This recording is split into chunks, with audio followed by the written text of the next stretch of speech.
I am reminded of a former Prime Minister Sri Atal Bihari Vajpayee's few lines. विपदाएं आती है, आए, हम न रुकेंगे, हम न रुकेंगे. आघातों की क्या चिंता है, हम न झुकेंगे, हम न झुकेंगे.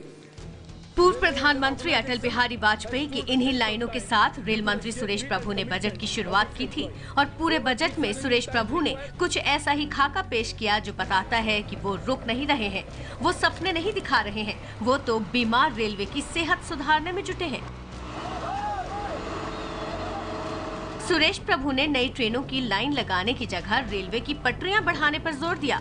रेल मंत्री ने साफ किया है कि सिर्फ लाइन बना देने से काम पूरा नहीं होगा। लाइन का काम तब तक पूरा नहीं माना जाएगा जब तक वो चालू न कर दी जाए।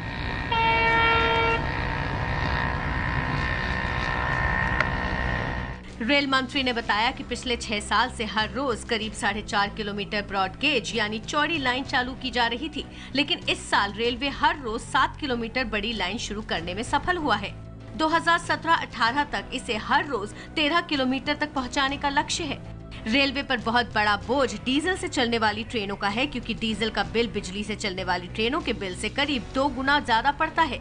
रेल मंत्री ने माना कि ट्रैक का पूरी तरह से विद्युतीकरण करने में 10 से 15 साल का वक्त लगेगा।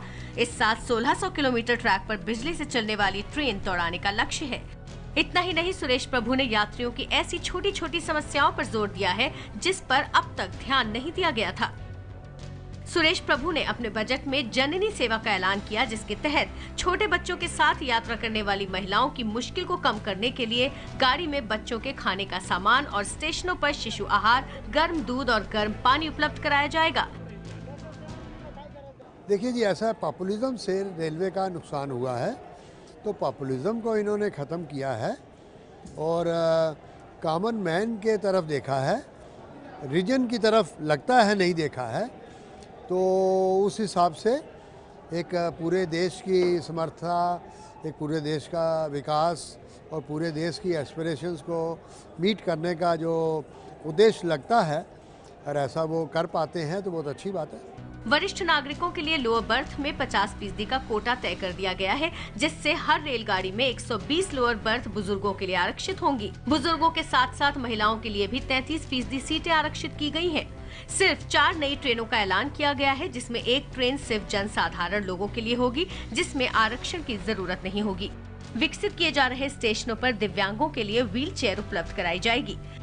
इतना ही नहीं, प्रभु ने पिछली बार के वादों का हिसाब भी पेश किया और बताया कि पिछली बार के बजट में हुई घोषणाओं में से 139 घोषणाओं पर काम शुरू हो चुका है।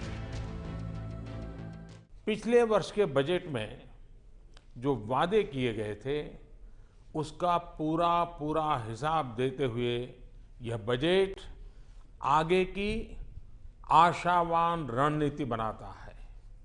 इस दिशा में पिछले 1 साल में काफी हद तक हमें सफलता मिली है।